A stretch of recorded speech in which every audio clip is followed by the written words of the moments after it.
জি, আমরা এখন একটা নিউ প্রজেক্ট নিব। তাহলে আমরা এখান থেকে নিউ প্রজেক্টে ক্লিক করব। নিউ প্রজেক্টে ক্লিক করার পর এখান থেকে প্রজেক্টের একটা নাম দিব। তো আমি প্রজেক্টের একটা নাম দিলাম, যেমন ফার্স্ট ক্লাস 01। এখান থেকে আমরা লোকেশনটা সেট করে রাখলাম। আমার লোকেশনটা অলরেডি দেওয়া আছে। তারপর আমি আরেকবার লোকেশনটা সেট করি, যেমন ভিডিওতে আসলাম। এখান থেকে আমি একটা ফোল্ডার সিলেক্ট করে দিই, একটা ফোল্ডার ক্রিয়েট করি, যেমন ভিডিও ক্লাস। এই ফোল্ডারটা আমি লোকেশনটা সিলেক্ট করে দিয়ে সিলেক্ট ফোল্ডার দিলাম, দেওয়ার পরে ক্রিয়েটে ক্লিক করার পরে আমার এরকম একটা ইন্টারফেস চলে আসছে। তো আমরা প্রথম ক্লাসে জানছিলাম যে ইফেক্ট কন্ট্রোলস, এই অপশনটার নাম, এটার নাম হচ্ছে প্রজেক্ট ফাইল, আর এটার নাম হচ্ছে আমাদের টাইমলাইন, এটা হচ্ছে আমাদের মনিটর এরিয়া, এবং এগুলোকে বলা হয় প্যালেট অথবা প্যানেল। এখন এগুলোর সব কিন্তু নিষ্ক্রিয় অবস্থায় আছে, অর্থাৎ এগুলোর এখন প্রাণহীন অবস্থায় আছে। এখন এগুলোতে একটা প্রাণ দিতে হলে আমাকে একটা সিকোয়েন্স ক্রিয়েট করতে হবে, অর্থাৎ অ্যাডোবি প্রিমিয়ার পথে সিকোয়েন্স ছাড়া কোনো কাজ করা যাবে না। সর্বপ্রথম হচ্ছে সিকোয়েন্স ক্রিয়েট করা। তো সিকোয়েন্স ক্রিয়েট করতে হলে আমাদের এই যে নিউ আইটেম, মাউসটা যেখানে আছে এখান থেকেও করতে পারি, অথবা চাইলে আমরা এই জায়গা থেকেও করতে পারি, অথবা আমরা এখানেও করতে পারি। তো আমরা এখান থেকে দেখি, এখানে রাইট বাটন ক্লিক করে নিউ আইটেম থেকে সিকোয়েন্স, এই সিকোয়েন্সে ক্লিক করব। সিকোয়েন্সে ক্লিক করার পর ডিফল্টভাবে আমাদের এরকম থাকবে। আমরা যদি সফটওয়্যার থেকে ডিফল্টভাবে সাইজ নিতে চাই, তাহলে এই যে সিকোয়েন্স প্রেসেট, এখান থেকে ABCHD এই অপশনটাতে আসতে হবে। এই অপশনের ড্রপডাউনে ক্লিক করব। ড্রপডাউনে ক্লিক করার পরে এখানে আরও তিনটে অপশন থাকবে। এই তিনটে অপশন থেকে যে 1080p, এটার উপরে ক্লিক করব। এটার উপরে ক্লিক করলে এটার ভিতর থেকে আরও অনেকগুলো অপশন আসবে।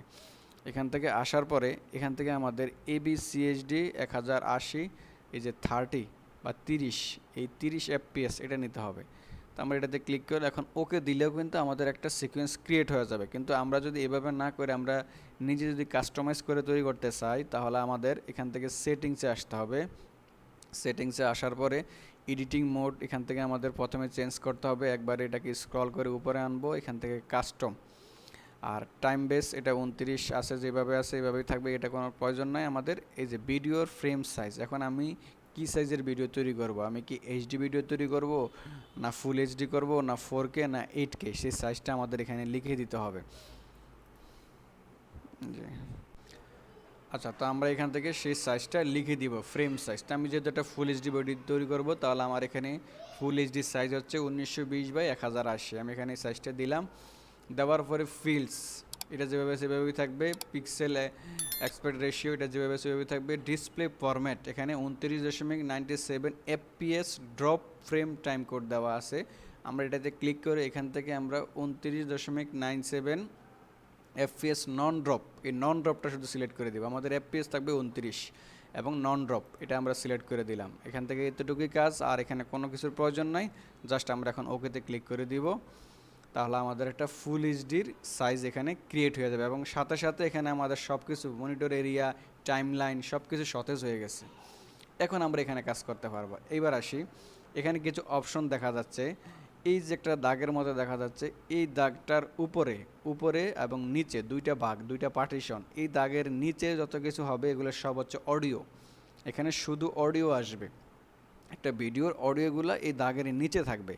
আর এই দাগের উপরে অডিও ব্যতীত বা অডিও ছাড়া যত কিছু আছে সব কিছু এই দাগের উপরে থাকবে। যেমন অডিও ছাড়া হইতে পারে আমার কোনো ভিডিও ফুটেজ, হইতে পারে আমাদের পিকচার, হইতে পারে আমাদের লোগো, হইতে পারে আমাদের টেক্সট, এগুলো সব থাকবে এই উপরে, এই দাগের উপরে। শুধু অনলি অডিও থাকবে এই দাগের নিচে। এই টাইমলাইনের ভিতরে দুইটা পার্ট, একটা উপরে একটা নিচে। নিচের পার্টে শুধু অডিও, উপর পার্টে অডিও ব্যতীত সব কিছু থাকবে। আর এখানে কিছু অপশন দেখা যাচ্ছে, এগুলো তো আমরা আগে থেকেই আমরা ফটোশপে দেখেছি। যেমন এগুলো হচ্ছে আমাদের তালা দেওয়ার সিস্টেম বা তালা দেওয়ার লক, এবং এখানে লেখা আছে A1 A2 A3। এটা হচ্ছে অডিও 1, অডিও 2, অডিও 3, অর্থাৎ এখানে আমরা একটা অডিও রাখতে পারবো, এখানে আরেকটা রাখতে পারবো। এরকমভাবে আমাদের এখানে ট্র্যাক আছে টোটাল A1 থেকে A6 মানে 6টা অডিও আমরা এখানে রাখতে পারবো। আর উপরে আছে আমাদের কয়টা B1 B2 B3 মানে কি ভিডিও 1 ভিডিও 2 ভিডিও 3 আমরা এখানে 3টা ফুটেজ বা 3টা জিনিস রাখতে পারবো আইটেম। এখন আমাদের একটা ভিডিও তৈরি করার ক্ষেত্রে অনেক কিছু রাখতে হয়, যেমন ফুটেজ, বিভিন্ন ফুটেজ রাখতে হয়, ফুটেজের উপরে লোগো হিসেবে বিভিন্ন পিকচার রাখতে হয়, আবার টেক্সট রাখতে হয়, এরকম অনেক ট্র্যাক হয়ে যায়, যেগুলোকে ট্র্যাক বলে। তো এরকম অনেক ট্র্যাক লাগে। তো নর্মালি আমার এখানে আছে 3টা, আমি এখন আরও বাড়াইতে চাই। কীভাবে বাড়াবো? আমরা এখানে 3টা ফিল আপ হয়ে গেলে আমরা যদি আরও একটা আইন এখানে রাখতে চাই, অটোমেটিক আরেকটা বেড়ে যাবে অটোমেটিকলি। কিন্তু তারপরেও যদি আমি নিজস্বভাবে বাড়াইতে চাই, সেটাও করতে পারবো। সেটা করতে হলে আমাকে মাউসটা এখানে এনে রাইট বাটন ক্লিক করে এই যে লেখা আছে অ্যাড ট্র্যাক্সে আমরা ক্লিক করবো। অ্যাড ট্র্যাক্সে ক্লিক করার পরে অ্যাড ট্র্যাক্স নামে একটা বক্স আসবে এবং এখানে লেখা আছে ভিডিও ট্র্যাক্স। আপনি কয়টা ভিডিও ট্র্যাক বাড়াইতে চান এখানে সেই পরিমাণটা লেখা দেন। যেমন আমি যদি আরও 2টা বাড়াইতে চাই, আমার নর্মালি এখন ট্র্যাক আছে ভিডিওর ক্ষেত্রে 3টা, আমি আরও 2টা বাড়াতে চাচ্ছি, জাস্ট এখানে আমি 2 লিখে দিব, আর কোনো কিছু করতে হবে না। তারপরে আমি যদি অডিও ট্র্যাক বাড়াইতে চাই, তাহলে আমার এখানে অডিওর পরিমাণটাও লিখে দিতে পারি। তো আমরা অডিও ট্র্যাকটা বাড়াইলাম না, আমরা ভিডিওর 2টা ট্র্যাক বাড়িয়ে জাস্ট ওকে দিলাম। এই যে এখানে আমার এখানে 3 পর্যন্ত ছিল, এখন 4 5, এখন আমি আরও 2টা ট্র্যাক বের হয়ে গেছে। এভাবে এখানে আমরা ট্র্যাকগুলোতে যে বিভিন্ন ফুটেজ, বিভিন্ন পিকচার, বিভিন্ন টেক্সট এনে রাখতে পারি। এখন আসি আমরা বাকিগুলো দেখব। বাকিগুলো দেখার আগে আমাদের এখানে কিছু জিনিস এনে রাখতে হবে। তো আমি এখানে কিছু জিনিস ইম্পোর্ট করব, বা আমার কিছু ফুটেজ বা পিকচার আমি ইম্পোর্ট করতে চাচ্ছি। তো সেটা ইম্পোর্ট করব কীভাবে? এখানে আইসা ডাবল ক্লিক করলেই হবে, রাইট বাটন ক্লিক করলেও হয়, কিন্তু আমরা রাইট বাটন ক্লিক করে যাব না। রাইট বাটন ক্লিক করলে কীভাবে হয় সেটা আমি দেখিয়ে দিচ্ছি। রাইট বাটন ক্লিক করে যে ইম্পোর্টে ক্লিক করলে সরাসরি আমাকে গ্যালারিতে নিয়ে আসবে। অথবা আমরা চাইলে এই কালো জায়গা বা এই জায়গায় ডাবল ক্লিক করলেও আমাদের গ্যালারিতে নিয়ে আসবে। এবার আমরা এখান থেকে যে কোনো কিছু ইম্পোর্ট করতে পারি। যেমন আমি এখান থেকে দেখি একটা ভিডিও ইম্পোর্ট করি, এখান থেকে ভিডিও প্লাস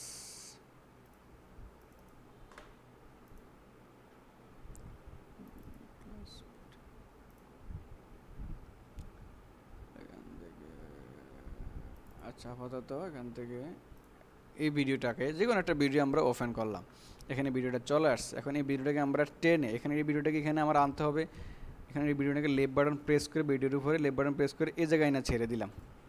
এই যে ছেড়ে দেওয়ার পর এখানে আমার একটা মেসেজ আসছে, এরকম যদি আসে এটা আমরা এইখানে দিব না, চেঞ্জ সিকোয়েন্স সেটিং দিব না, আমরা কিপস এক্সিস্টিং সেটিংস, অর্থাৎ আমাদের যেই সিকোয়েন্সটা আছে আমরা এই সিকোয়েন্সের ভিতরেই এই ফুটেজটা রাখতে চাই। আর এটা হইতেছে কি চেঞ্জ, আপনি যে সিকোয়েন্স ক্রিয়েট করছেন ওইটা চেঞ্জ হইয়া এই ভিডিওটা যেই সাইজে আছে ওই সাইজে হয়ে যাবে। এর জন্য আমরা এটা দিব না, আমরা যে সিকোয়েন্স নিয়েছি বা আমরা যে সাইজ নিয়েছি ওই সাইজের ভিতরে আমরা এই ফুটেজটা রাখবো। তাহলে আমাদের এখানে কিপ এক্সিস্টিং সেটিংস এটাই দিতে হবে। আমি এটাতে ক্লিক করলাম, এই যে এটাতে ফেস্ট হয়ে গেছে। এবার আমরা দেখি এই যে আমাদের ফুটেজটা এখন এটা একবারে ছোট অবস্থায় আছে। এখন এটাকে আমরা একটু বড় করতে চাই। এখন এটা বড় করবো কীভাবে? মাউসটাকে এই জায়গায় রেখে মাউসের চাকার মতো যে স্ক্রল বাটনটা ওইটাতে স্ক্রল করব, এবং ওইটাতে স্ক্রল করার আগে আমাদের কিবোর্ড থেকে অল্টার এক ফিঙ্গার দিয়ে অল্টার প্রেস করে অল্টার চাপ দিয়ে ধরে রাখতে হবে। ধরে রাখার পরে এবার আমরা মাউসের চাকাটাকে উপরের দিকে স্ক্রল করব। এই যে উপরের দিকে স্ক্রল করলে কিন্তু ছোট হইতেছে, বড় হইতেছে, আবার নিচের দিকে স্ক্রল করলে ছোট হবে। অর্থাৎ এক ফিঙ্গার দিয়ে অল্টার চাপ দিয়ে ধরবো, আরেক ফিঙ্গার দিয়ে মাউসের হুইল বাটনটা অর্থাৎ চাকার মতো যে বাটনটা আছে ওইটার ভিতরে ক্লিক করতেছি, উপরের দিকে নিতেছি। এই যে এখন এটা বড় হইতেছে। এবার আমরা অল্টার ছেড়ে দিলাম। এবার এই যেখানে এই যে এই দাগটাকে এটাকে লেফট বাটন প্রেস করে একটু এদিকে আনি। এই যে আমাদের এটা অনেক বড় হয়েছে। আরও বড় করতে চাই, অল্টার চাপ দিয়ে আবার চাকাটাকে উপরের দিকে স্ক্রল করি, এই যে এদিকে নিলাম। এটা কিন্তু খেয়াল রাখতে হবে, অল্টার চাপ দিয়ে উপরের দিকে দিলে বড় হবে, অল্টার চাপ দিয়ে নিচের দিকে দিলে ছোট হবে। এই যে এরকম হইতেছে। আচ্ছা, এইবার আমরা দেখি এই যে আমাদের ফুটেজটা, এটার সাথে 2টা অটোমেটিক চলে আসছে। উপরে এটা হইতেছে আমাদের ভিডিও, নিচে এটা হইতেছে আমাদের অডিও। এখন আমাদের এই ভিডিওটা আমরা যদি প্লে করে দেখি, এই যে এখানে প্লে করা, এটা হচ্ছে প্লে করার অপশন। এই যে এটাতে ক্লিক করলে ভিডিওটা প্লে হবে। এই যে প্লে হয়েছে। আবার আমরা এই দাগটাকে স্কেলটাকে পিছনে এনে দিলাম, আবার প্লে করে দেখি যে প্লে হয়েছে। আচ্ছা, এখন হচ্ছে আমাদের এই যে চোখের আইকনগুলো, এগুলো আমাদের ফটোশপে ছিল। এই যে এই ইয়েটা আমি এখন অফ করে দিব। যে চোখের আইকনটা অফ করে দিলে এই যে আমার ভিডিওটা এখানে অফ দেখা যাচ্ছে না। আবার এটা চোখের আইকন অন করে দিলে ভিডিওটা অন। তাহলে এই চোখের আইকনের কাজ হচ্ছে জাস্ট অন অফ করা। এগুলো আমাদের প্রয়োজন হবে, জাস্ট আমরা শুধু এখন বেসিকগুলো দেখতেছি, অন অফ করা। আর এটা হচ্ছে তালা, এটাতে যদি আমরা এটা ক্লিক করি তাহলে আমাদের এটাকে আর এদিক সেদিক কোনো জায়গায় আমরা মুভ করতে পারবো না, নিতেও পারবো না। যদি আমরা তালাটা খুলে রাখি তাহলে আমরা এটাকে চাইলে যে কোনো জায়গায় মুভ করতে পারবো, যে কোনো জায়গায় মুভ করা যাবে। যে কোনো জায়গায় মুভ করা যাবে। তাহলে আমরা এটা বুঝলাম, এটা হচ্ছে আমাদের তালা, আর এটা হচ্ছে আমাদের চোখের আইকন দিয়ে আমরা এটাকে অন অফ করে রাখতে পারি। ঠিক আছে, এই যে আমরা এখন এটাকে প্লে করে দেখতে পারি। এভাবে আমরা আমাদের যেই ফুটেজগুলো নিয়ে আমরা কাজ করব সেই ফুটেজগুলো এখানে নিয়ে আসতে পারি, এবং আমরা এইখান থেকে এই সিকোয়েন্সে বা এই টাইম লাইনে এটা আনার পরে এই যে এখানে ইফেক্ট কন্ট্রোলসটাও ইঞ্জিনটাও অটোমেটিক অন হয়ে গেছে, এখানে অনেক অপশন চলে আসছে, এখানে কিন্তু কিছুই ছিল না। আমরা আবার একটু দেখি, এটাতে যদি আমরা ক্লিক করে ডিলিট করে দিই, এজ ইফেক্ট কন্ট্রোল কিছুই নাই।